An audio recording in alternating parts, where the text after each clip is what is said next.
नमस्ते दोस्तों, मेरा नाम पूजा है और मैं 24 साल की हूँ। मैं जयपुर की रहने वाली हूँ। मेरा परिवार बिल्कुल साधारण है। घर में मेरी माँ, छोटा भाई और मैं रहती हूँ। पिताजी का 3 साल पहले देहांत हो गया था, जिससे घर की सारी जिम्मेदारी माँ और मेरे कंधों पर आ गई थी। माँ एक छोटे से क्लिनिक में नर्स का काम करती हैं। उनकी कमाई से किसी तरह घर का खर्चा चल रहा था। मैंने 19 साल की उम्र में अपनी 12वीं पूरी कर ली थी और तब से ही कोई अच्छी नौकरी ढूंढ रही थी। कई जगह इंटरव्यू दिए, लेकिन कहीं भी सफलता नहीं मिली। कभी तनख्वाह कम होती तो कभी काम के घंटे ज्यादा। मुझे लगने लगा था कि शायद किस्मत ही मेरा साथ नहीं दे रही है। एक शाम की बात है, मैं शहर के दूसरे छोर में एक इंटरव्यू देकर लौट रही थी। इंटरव्यू में फिर से नाकामयाबी मिली थी। दिल टूटा हुआ था। बस स्टॉप पर खड़ी थी। शाम के 6 बज रहे थे। आसमान में बादल छाए हुए थे और बारिश होने वाली थी। बसें आ तो रही थीं, लेकिन इतनी भरी हुई थीं कि चढ़ना नामुमकिन था। अचानक एक सफेद रंग की कार मेरे सामने रुकी। शीशा नीचे हुआ और अंदर से एक सज्जन व्यक्ति ने पूछा, कहाँ जाना है? काफी देर से खड़ी देख रहा हूँ आपको। मैंने हिचकिचाते हुए जवाब दिया, नहीं, मैं बस का इंतजार कर रही हूँ। वो बोले, इतनी भीड़ में बस मिलना मुश्किल है। मैं वैजंतपुरा की तरफ जा रहा हूँ। उधर ही जाना है क्या? उन्होंने पूछा। मैंने सोचा, अब बारिश भी शुरू हो गई है, बस मिलने के चांस कम है और घर भी दूर है। थोड़ी देर सोचने के बाद मैंने कहा, हाँ, मुझे वैजंतपुरा के पास ही जाना है। अगर आपको कोई दिक्कत ना हो तो। बिल्कुल नहीं, आ जाइए, उन्होंने मुस्कुराते हुए कहा। मैं पीछे की सीट पर बैठ गई। वे मुझसे बात करने लगे और बोले, आप क्या करती हैं? मैंने बोला, अभी कुछ खास नहीं, नौकरी की तलाश कर रही हूँ। आज भी एक इंटरव्यू देकर आ रही हूँ।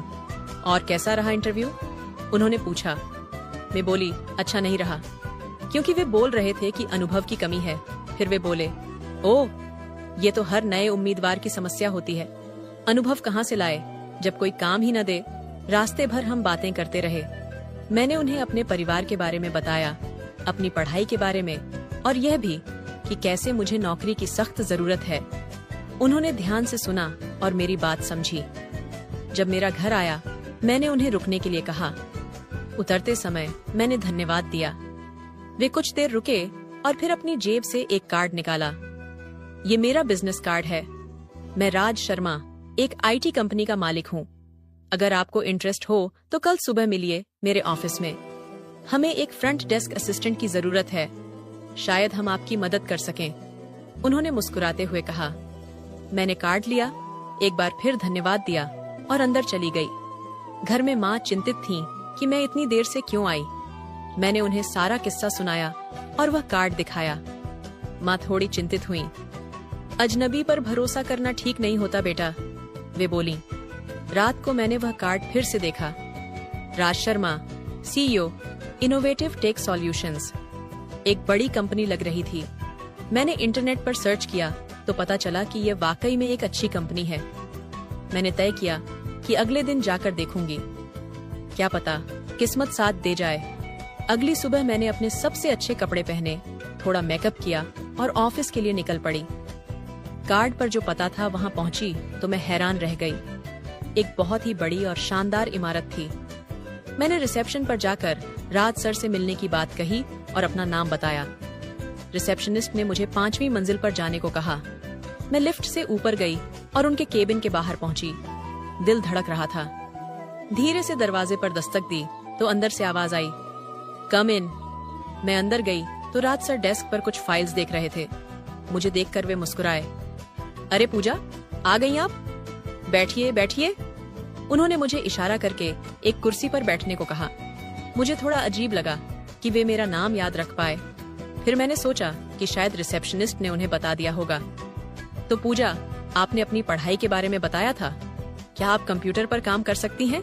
बेसिक AMS ऑफिस आता है? उन्होंने पूछा। मैं बोली, जी हाँ सर। फिर वे बोले, बहुत अच्छा। देखिए, मैं आपको डायरेक्ट नौकरी नहीं दे सकता, लेकिन 1 महीने का इंटर्नशिप ऑफर कर सकता हूँ। आप सीखेंगी और अगर आपका काम अच्छा रहा तो हम आपको पक्की नौकरी दे देंगे। शुरुआत में 8,000 रुपए महीना मिलेगा। क्या यह आपको मंजूर है? उन्होंने प्रस्ताव रखा। मेरी आंखों में चमक आ गई। ये मेरे लिए एक सुनहरा मौका था। जी सर, मुझे यह बिल्कुल मंजूर है, मैंने उत्साहित होकर कहा। ठीक है, फिर कल से शुरू कर दीजिए। सुबह 9 बजे आ जाइएगा। हमारी HR रमा मैडम आपको सब कुछ समझा देंगी, उन्होंने कहा। मैं बहुत खुश थी। इतने दिनों की मेहनत के बाद आखिरकार कुछ तो मिला था। मैंने उनका धन्यवाद किया और घर लौट गई। घर पहुंचकर मैंने माँ को यह खुशखबरी सुनाई। वे भी बहुत खुश हुईं। अगले दिन से मेरी नई जिंदगी शुरू हो गई। HR रमा मैडम ने मुझे सब कुछ समझाया, ऑफिस के नियम, मेरे काम के घंटे और मेरे कर्तव्य। मेरा काम ज्यादातर फ्रंट डेस्क पर फोन कॉल्स हैंडल करना, विजिटर्स को रिसीव करना और छोटे मोटे पेपर वर्क में मदद करना था। धीरे धीरे समय बीतता गया। 1 महीने में मैंने काफी कुछ सीख लिया था। राज सर कभी कभी मेरे काम की तारीफ भी करते थे, जिससे मेरा आत्मविश्वास बढ़ता था। पहले महीने के बाद उन्होंने मुझे पक्की नौकरी दे दी और सैलरी भी बढ़ाकर 12,000 रुपए कर दी। ये मेरे लिए बहुत बड़ी बात थी। लेकिन 3 महीने बाद मुझे कुछ ऐसी बातें पता चलीं जिनसे मैं परेशान हो गई। ऑफिस की एक लड़की अंजलि ने मुझे बताया कि मेरे पद पर पहले भी कई लड़कियां आ चुकी हैं, लेकिन कोई भी ज्यादा दिन नहीं टिकती। वह बोली, राज सर की नजर हमेशा से ही नई और खूबसूरत लड़कियों पर रहती है। वे पहले तो बिल्कुल शरीफ बनते हैं, फिर धीरे धीरे अपना असली रंग दिखाते हैं। मुझे उसकी बात पर विश्वास नहीं हुआ। राज सर ने मेरे साथ हमेशा अच्छा व्यवहार किया था। कभी भी कोई ऐसी हरकत नहीं की थी जिससे मुझे अच्छा न लगे। मैंने अंजलि की बातों को नजरअंदाज कर दिया और अपने काम में लगी रही। एक शनिवार को ऑफिस में छुट्टी थी, लेकिन राज सर ने मुझे फोन करके कहा कि कुछ जरूरी काम है, जल्दी से आ जाओ। मैंने सोचा जरूर कोई महत्वपूर्ण मीटिंग होगी। मैं तैयार हुई और ऑफिस के लिए निकल गई। उस दिन मौसम बहुत खराब था। आसमान में काले बादल छाए हुए थे और तेज हवाएं चल रही थीं। मैं स्कूटी पर सवार होकर ऑफिस की ओर चल पड़ी। रास्ते में अचानक बारिश शुरू हो गई। मैंने एक दुकान के नीचे रुककर बारिश रुकने का इंतजार किया, लेकिन बारिश और तेज होती जा रही थी। मैंने सोचा कि ऑफिस ज्यादा दूर नहीं है, इसलिए बारिश में ही चल पड़ी। जब मैं ऑफिस पहुंची तो पूरी भीग चुकी थी। मेरे बाल, कपड़े सब गीले थे। मैं लिफ्ट से सीधे राज सर के केबिन में गई। राज सर अपने केबिन में थे। मुझे इस हालत में देखकर वे चिंतित हो गए। अरे पूजा, तुम तो पूरी भीग गई हो, ऐसे कैसे काम करोगी? तुम्हें बुखार हो जाएगा। मैं वहीं खड़ी थी, पानी टपकता हुआ। राज सर ने अपना कीबोर्ड साइड में रखा और अलमारी से एक तौलिया निकाला।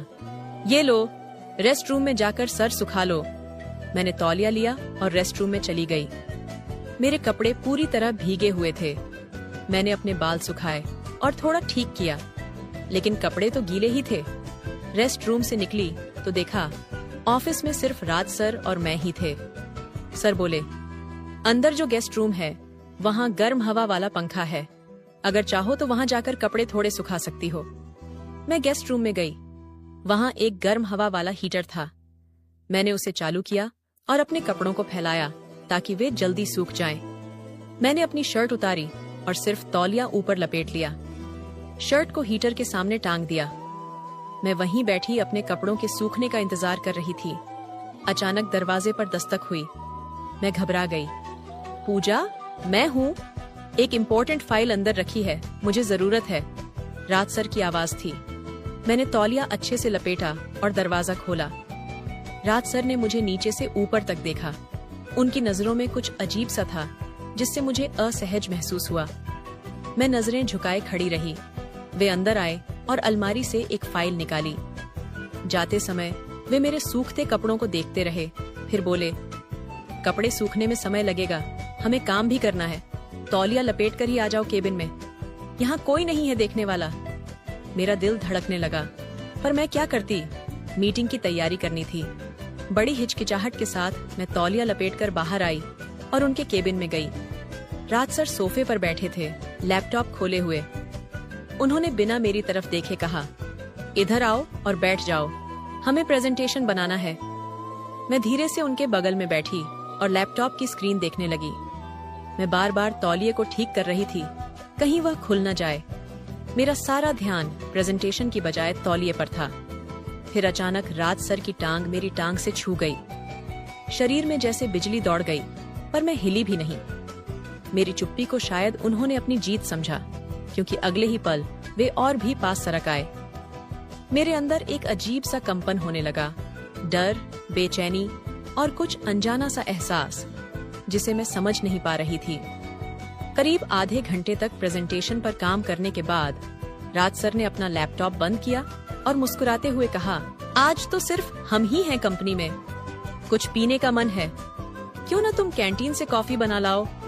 मैं तुरंत उठ गई और कैंटीन की ओर चल दी। अपने दिमाग में उथल पुथल को शांत करने की कोशिश कर रही थी। कॉफी बनाते समय मेरे हाथ कांप रहे थे। बार बार अंजलि की कही बातें याद आ रही थीं। जब मैं कॉफी लेकर केबिन में वापस पहुंची तो वहां कोई नहीं था। कॉफी मग टेबल पर रखकर मैंने इधर उधर देखा। तभी मेरी नजर अंदर के गेस्ट रूम की ओर गई। मैं गेस्ट रूम की ओर बढ़ी, जहां मैंने अपने कपड़े सूखने के लिए रखे थे। दरवाजा थोड़ा खुला था। जैसे ही मैंने अंदर झांका, मैं हैरान रह गई। राज सर मेरे कपड़ों को हाथ में लिए खड़े थे और वो कुछ अजीब तरह से मेरे कपड़ों को सूंघ रहे थे। ऐसे सूंघ रहे थे जैसे वो उसमें खो गया हो। मेरे दिल की धड़कन तेज हो गई। मैं जल्दी से वापस सोफे पर बैठ गई और आवाज लगाई, सर, कॉफी तैयार है। राज सर तुरंत बाहर आए। वे अपना फोन हाथ में लिए थे और कुछ टाइप कर रहे थे। अरे वाह, बिल्कुल सही समय पर आई है कॉफी, उन्होंने मेरे बगल में बैठते हुए कहा। मेरा दिल जोरों से धड़क रहा था, हाथों में पसीना आ गया था। मैंने कांपते हाथों से कॉफी का मग्गी उन्हें पकड़ाया। हम दोनों चुपचाप कॉफी पीने लगे। अचानक राज सर बोले, पूजा, तुम बहुत खूबसूरत हो। मैं कुछ बोल न सकी, बस हल्के से मुस्कुरा दी। मेरा चेहरा शर्म से लाल हो गया था। राज सर ने अपना कॉफी मग टेबल पर रखा और धीरे से अपना हाथ मेरी टांग पर रख दिया। मैंने झटके से अपनी टांग पीछे खींच ली। क्या हुआ पूजा, डर गई? उन्होंने मुस्कुराते हुए पूछा। मैं चुप रही। मेरा दिमाग तेजी से सोच रहा था कि यहाँ से कैसे निकलूं। वे और पास सरक आए। मेरा दिल इतनी तेजी से धड़क रहा था कि मुझे लगा सीने से बाहर निकल जाएगा। उन्होंने मेरा हाथ अपने हाथों में ले लिया और बोले, पूजा, मैं तुमसे कुछ कहना चाहता हूँ। जी सर, मैंने हकलाते हुए कहा। क्या तुम अपनी इस नौकरी से संतुष्ट हो? उन्होंने पूछा। मैंने हाँ में सिर हिलाया। अगर मैं तुम्हारी नौकरी पक्की कर दूं, पूरा कॉन्ट्रैक्ट साइन करा दूं, तो कैसा रहेगा? उन्होंने धीरे से पूछा। सर, यह तो आप पर निर्भर करता है, मैंने जवाब दिया। नहीं पूजा, ये मुझ पर नहीं बल्कि तुम पर निर्भर करता है, उन्होंने मेरा हाथ थोड़ा और कसकर पकड़ते हुए कहा। क्या चाहती हो तुम? एक अच्छी पक्की नौकरी या फिर एक टेम्परेरी जॉब जो कभी भी छूट सकती है? मतलब? मैंने कांपते स्वर में पूछा। हालांकि मैं समझ चुकी थी वे क्या कहना चाहते हैं। अगर तुम मेरी बात मान लो, मेरी हर इच्छा पूरी करो, जैसे कि आज रात मेरे साथ बिताओ, तो मैं वादा करता हूँ कि तुम्हारा भविष्य सुरक्षित रहेगा। कल से ही तुम्हारी नौकरी पक्की, उन्होंने मेरी आंखों में देखते हुए कहा। मेरे अंदर एक तूफान उठ रहा था। मैंने झटके से अपना हाथ छुड़ाया और उठ खड़ी हुई। सर, आप गलत समझ रहे हैं मुझे। मैं ऐसी लड़की नहीं हूँ। मैं ऐसा कभी नहीं कर सकती। आप ऐसा सोच भी कैसे सकते हैं? मेरी आवाज में आक्रोश था। राज सर भी उठ खड़े हुए। पूजा, एक बात समझ लो, इस दुनिया में आगे बढ़ने के लिए कुछ न कुछ समझौता करना पड़ता है। मैं तुम्हें मजबूर नहीं कर रहा हूँ, तुम्हारी मर्जी। मैं तुम्हें और तुम्हारे परिवार को हर तरह से सपोर्ट करूंगा। तुम्हारी माँ, तुम्हारा भाई, सबकी जिंदगी बदल सकती है। वे दरवाजे की ओर बढ़े और बोले, मैं नीचे जाकर एक सिगरेट पीकर आता हूँ। अगर यहाँ रहोगी तो समझूंगा कि तुम राजी हो, वरना चली जाना, कोई बुरा नहीं मानूंगा। और जो अभी तक चल रहा है वैसे ही चलता रहेगा। इतना कहकर वे बाहर चले गए। मैं वहीं खड़ी रही, अपने आंसुओं को रोकने की कोशिश करते हुए। दिमाग में विचारों का तूफान उठ रहा था। एक तरफ मेरा अपना सम्मान था और दूसरी तरफ परिवार की जिम्मेदारियां। माँ की तबीयत अक्सर खराब रहती थी, भाई की पढ़ाई का खर्च, कैसे निभाऊंगी इन सबको? मैंने सोचा, अगर मैं इनकार कर देती हूँ तो शायद 2-3 हफ्तों में ही मुझे नौकरी से निकाल देंगे। और इस शहर में नौकरी मिलना आसान नहीं है। नए सिरे से शुरू करने का मतलब फिर से वही संघर्ष। टूटे हुए मन से मैंने वापस सोफे पर बैठने का फैसला किया। कुछ देर बाद राज सर वापस आए। मुझे वहां देखकर उनके चेहरे पर एक मुस्कान फैल गई। तो तुम रुक गई? उन्होंने कहा। मतलब तुम मेरी शर्तें मानने को तैयार हो? मैंने उनकी ओर देखा। मेरी आंखें नम थीं। हाँ, लेकिन आपको पहले मेरी नौकरी पक्की करनी होगी। बिल्कुल, कल ही सारे कागजात तैयार कर दूंगा, उन्होंने खुशी से कहा। उस दिन वे मुझे अपनी कार से घर छोड़ने गए। रास्ते भर मन में गहरा अपराध बोध था, लेकिन मैंने अपने आंसुओं को छिपाया। घर पहुंचकर उन्होंने मेरी माँ को खुशखबरी सुनाई कि मुझे पक्की नौकरी मिल गई है और सैलरी बढ़कर 15,000 रुपये हो गई है। माँ की आंखों में खुशी के आंसू थे। उन्होंने राज सर का धन्यवाद किया और मेरे सिर पर हाथ फेरा। देखा बेटा, तेरी मेहनत रंग लाई। उस रात मैं बिस्तर पर लेटी रही, अपनी किस्मत पर आंसू बहाती। किसी को क्या पता था कि मैंने अपने आप को बेच दी थी। कुछ दिनों बाद मैं सुबह ऑफिस के लिए तैयार हो रही थी जब मेरे मोबाइल पर राज सर का फोन आया और वो बोले, पूजा, मेरे फार्म हाउस पर आना है आज। कुछ विशेष मीटिंग है। अपने घर में बता देना कि 2-3 दिन के लिए कंपनी के काम से बाहर जा रही हो। मेरी आवाज कांप गई। जी सर। मैंने अपने बैग में कुछ कपड़े रखे और माँ को बताया कि कंपनी के काम से बाहर जा रही हूँ। माँ ने मेरे माथे पर चुंबन दिया और कहा, अपना ध्यान रखना बेटा। जब मैं फार्म हाउस पहुंची